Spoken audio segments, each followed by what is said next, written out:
రాష్ట్రంలో గాడి తప్పిన పాలనను గాడిలో పెడతామని రాష్ట్ర ప్రజలు ఎంతో విశ్వాసంతో నమ్మకంతో అత్యధిక మెజారిటీతో గెలిపించారో ఆ నమ్మకాన్ని వమ్ము కాకుండా మంచి పరిపాలన కూటమి ప్రభుత్వం అందజేస్తుందని రాష్ట్ర ముఖ్యమంత్రి నారా చంద్రబాబు నాయుడు అన్నారు. 93% పైగా స్థానాలను అందించారని, మీరు చూపిన అభిమానం నేను మర్చిపోలేనని, రాష్ట్ర పునర్నిర్మాణం జరిగి మీరు సుఖంగా జీవించేలా అవసరమైనవన్నీ కార్యక్రమాలు చేపడతానన్నారు. 21 పార్లమెంటు సభ్యులను గెలిపించి కేంద్రంలో రాష్ట్ర పరపతిని పెంచారని, దీంతో కేంద్రం నుండి నిధులు రాబట్టుకోగలుగుతున్నామని అన్నారు. వెంటిలేషన్పై ఉన్న ప్రభుత్వానికి కేంద్రం ఆర్థిక సహాయంతో కొన ఊపిరిలోకి తీసుకొస్తామన్నారు. రాష్ట్రంలో ఎన్డీఏ ప్రభుత్వం ఏర్పడి 100 రోజులు అయిన సందర్భంగా నాగరుపురపాడు మండలం మద్దిరారుపాడులో నిర్వహించిన ఇది మంచి ప్రభుత్వం గ్రామ సభలో చంద్రబాబు నాయుడు ప్రసంగించారు. రాష్ట్రంలో కొత్త ప్రభుత్వం ఏర్పడి 100 రోజులు పూర్తయిందని చంద్రబాబు నాయుడు అన్నారు. నేను చాలామంది ముఖ్యమంత్రులను చూశాను, కానీ 2019-24 మధ్యలో రాష్ట్రాన్ని పరిపాలించిన ముఖ్యమంత్రి లాంటి వ్యక్తిని నేను ఎన్నడూ చూడలేదన్నారు. గత 5 ఏళ్ల పాలనలో ముఖ్యమంత్రి ఏనాడైనా ఇలా మాట్లాడారా? ప్రజల సమస్యలు తెలుసుకున్నారా? పరదాలు కట్టుకుని చెట్లు నరికి బలవంతంగా మహిళలను తరలించి సమావేశాలు నిర్వహించారు తప్ప ప్రజల సమస్యల పరిష్కారం కోసం మమేకమైన సందర్భం లేదన్నారు. అందుకే ప్రజలు ఆ పార్టీని భూస్థాపితం చేయాలని ప్రతినభూని ఎన్నడూ చూడని విధంగా కూటమి ప్రభుత్వానికి విజయం చేకూర్చారన్నారు. నేరుగా మీ సమస్యలు తెలుసుకొని మీతో మాట్లాడి పరిష్కారం చేయాలన్న గ్రామానికి రావటం జరిగిందని అన్నారు. ఈ 100 రోజుల్లో నా అనుభవాలన్నీ ఒకసారి మాట్లాడతాను. ఈరోజు నేను వచ్చినప్పుడు 3 ఇండ్లకు వెళ్ళాను. నేను వచ్చింది ఇక్కడికి నేరుగా మీ సమస్యలు తెలుసుకోవాలని, మీతో నేరుగా మాట్లాడాలని, సమస్యల్ని అర్థం చేసుకుని సమస్యలు పరిష్కారం చేయాలనే ఉద్దేశంతో ఇక్కడికి వచ్చాను. ఇందులో ఒక విషయం గుర్తుపెట్టుకోవాలి. భారతదేశంలో ఏ రాష్ట్రంలో ఇవ్వని విధంగా నెలకు 4,000 రూపాయలు పింఛనిచ్చే ఏకైక ప్రభుత్వం ఈ రాష్ట్ర ప్రభుత్వం అని చెప్పి కూడా నేను మీకు తెలియజేస్తున్నా. 100 రోజులు నా అనుభవాన్ని అంతా ఉపయోగించాను. మీరు కూడా అందుకే ఓట్లేశారు. మళ్లీ నేనైతేనే గాడి దప్పిన పరిపాలన ఘాట్లో పెడతామని ఎప్పుడు చరిత్రలో గెలిపించిన విధంగా గెలిపించారు. 93% సీట్లు గెలిపించారు. శ్రీకాకుళం నుంచి జైత్రయాత్ర ప్రారంభమైతే ఇక్కడికి వస్తే 2 సీట్లు కాడ బ్రేక్ పడింది. ఒకటి దర్శి, రెండోది ఎర్రగొండపాలెం. అక్కడ కూడా ఏజెన్సీ ఏరియాలు 2, ఒకటి పాడేరు, 2 అరకు. కడవ అన్ని సీట్లు మనమే గెలిచామంటే నెల్లూరు వరకు. అది మీరు చూపించిన అభిమానం. మీ అభిమానాన్ని నా జీవితంలో మేము ఎప్పుడూ మర్చిపోలేం. అయితే ఈరోజు ఈ 100 రోజుల్లో మీరు ఒక్కసారి చూస్తే మీరు వేసింది, మాకేసిన ఓట్లన్నీ కూడా మళ్లీ తిరిగి ప్రజలు గెలవాలి, ఈ రాష్ట్రాన్ని నిలబెట్టాలి, పునర్నిర్మాణం జరగాలి, మీ భవిష్యత్తు బాగుండాలని ఓట్లేశారు. కానీ రాష్ట్రాన్ని చూస్తే వెంటిలేటర్ పైన ఉంది. ఆక్సిజన్ తీసేస్తే ప్రాణం పోయే పరిస్థితిలో ఉన్నాం. కానీ ఒక్క మంచి పని చేశారు మీరందరూ. 21 ఎంపీలు గెలిపించారు. దానివల్ల ఢిల్లీలో మన పరపతి పెరిగింది. పరపతి పెరిగింది కాబట్టి ఈరోజు రాష్ట్రానికి ఆక్సిజన్ తీసుకొస్తున్నాం. వాళ్ళు కూడా మనకు గాని సహకరించకపోతే నేను ఎన్ని మాట్లాడినా మీకు చాలా ఇబ్బందులు వచ్చేటివి. అది మీరందరూ చూపించిన చొరవ. ఆ చొరవే ఈ రాష్ట్రాన్ని నిలబెట్టిందని చెప్పి కూడా నేను మీకు తెలియజేస్తున్నా. దేశంలో ఏ రాష్ట్రంలో ఇవ్వని విధంగా 4,000 రూపాయల పెన్షన్ ఇస్తుంది ఏకైక రాష్ట్రం ఆంధ్రప్రదేశ్ అని సీఎం అన్నారు. మొట్టమొదటిసారిగా ఎన్టీఆర్ పెన్షన్ మొదలు పెట్టడం జరిగిందన్నారు. 5 సంవత్సరాల తన పాలనలో 200 రూపాయల పెన్షన్ను 2,000 రూపాయలు చేయటం జరిగిందన్నారు. రానున్న రోజుల్లో సంపద సృష్టించి ఆదాయ వనరులు పెంచుతామన్నారు. పేదల పేరుతో సేవ అనే కార్యక్రమంలో ఎమ్మెల్యేలు, అధికారులు పాల్గొని మీ సమస్యలు తెలుసుకునేలా కార్యక్రమం చేపట్టామన్నారు. గత 5 సంవత్సరాలలో పింఛన్ల పంపిణీని అస్తవ్యస్తం చేశారన్నారు. వికలాంగులు కాని వారైతే సర్టిఫికేట్లు ఇచ్చిన వారిని వదిలిపెట్టే ప్రసక్తే లేదని పేర్కొన్నారు. ముఖ్యమంత్రి ఇష్టానుసారంగా ముందుకు పోయాడంటే మీరు గుర్తుపెట్టుకోవాలి. అందుకే నేను మీకు ఇచ్చినటువంటి 7 వైట్ పేపర్లు ఇచ్చాను. చాలా స్పష్టంగా ఎక్స్ప్లెయిన్ చేశాను. ఎంత దోపిడీ చేశారు, ఎన్ని డిపార్ట్మెంట్లు విధ్వంసం చేశారు, ఎన్ని వ్యవస్థలు నాశనం చేశారు, ఎన్ని లక్షల కోట్ల రూపాయలు అప్పు చేశారో అన్ని కూడా మీకు ఇచ్చే పరిస్థితికి వచ్చాను. అవన్నీ ఇచ్చిన తర్వాత అన్ని డిపార్ట్మెంట్లని ఈరోజు స్ట్రీమ్ లైన్ చేస్తూ ముందుకు పోయే పరిస్థితికి వచ్చాం. ఈరోజు ఇక్కడుంది మీ ఊరు పక్కనే ఏదైతే రిజర్వాయర్ ఇక్కడనే గుండ్లకమ్మ ఉంది. కేంద్ర ప్రభుత్వం ఒక బంగారం లాంటి ఒక కార్యక్రమాన్ని ఇచ్చారు. అంటే గుండ్లకమ్మ నుంచి ఈ చుట్టుపక్కల 5-6 నియోజకవర్గాల్లో మల్టీపర్పస్ వాటర్ స్కీమ్ పెట్టి పైప్ లైన్ల ద్వారా ఇంటింటికి కొళాయి ద్వారా నీళ్లిచ్చే కార్యక్రమం 5 ఏళ్లయింది.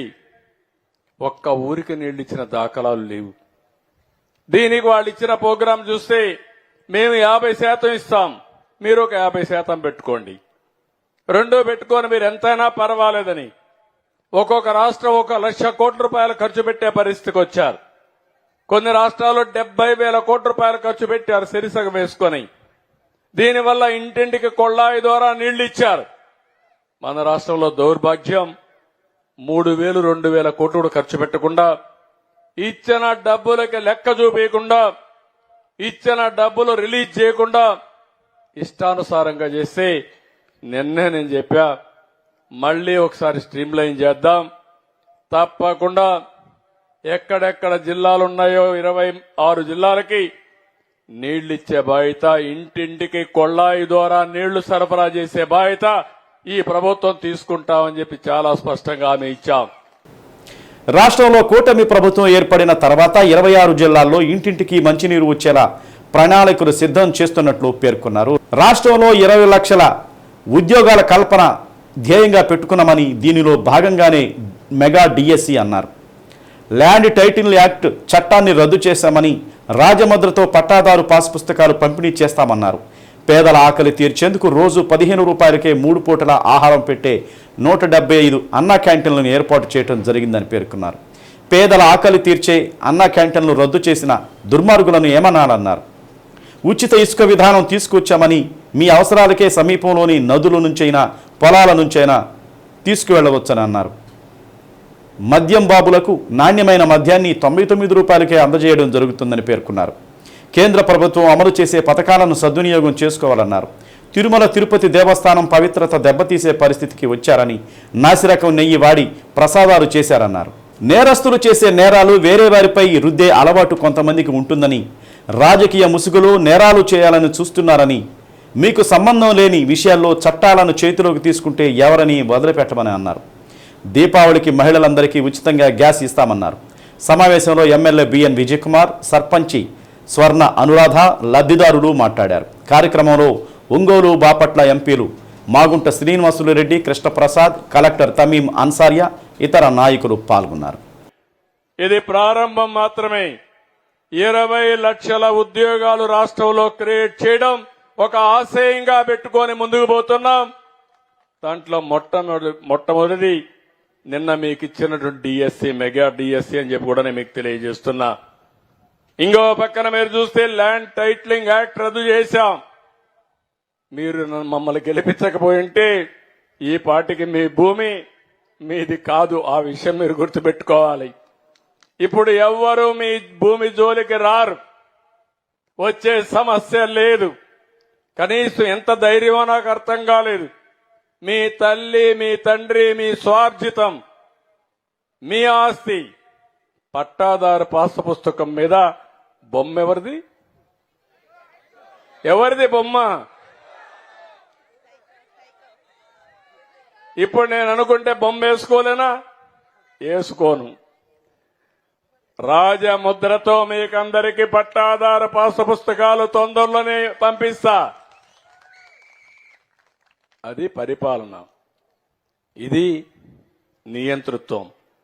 ఏం చేసినా జరుగుతుందని ముందుకు పోయే పరిస్థితికి వచ్చారు. ఇంకో పక్కన మీరు ఒక్కసారి చూస్తే నిన్ననే మళ్ళా అన్నా క్యాంటీన్లు పెట్టాం. 175 అన్నా క్యాంటీన్లు పెట్టాం.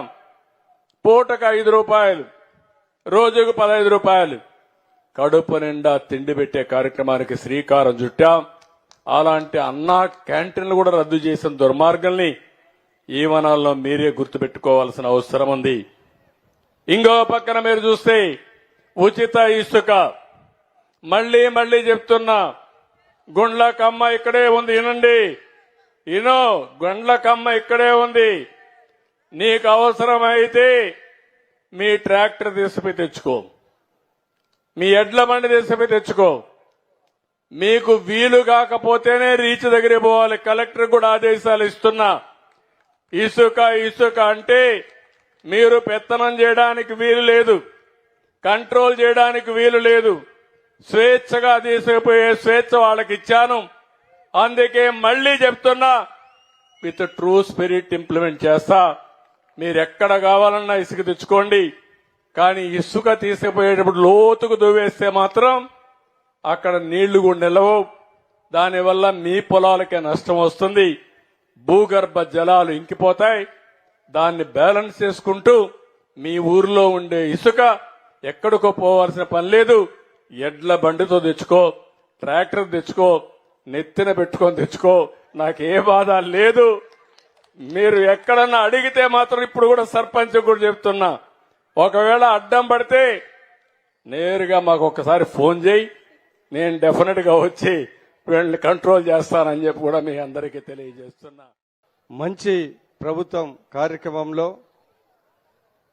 నవాంధ్ర నిర్మాత, అభివృద్ధి సంక్షేమ దాత, ఇది మంచి ప్రభుత్వం కార్యక్రమానికి విచ్చేసిన గౌరవనీయులు మన ముఖ్యమంత్రి నారా చంద్రబాబు నాయుడు గారికి, పాటు ప్రజలందరికీ నా హృదయపూర్వక నమస్కారాలు.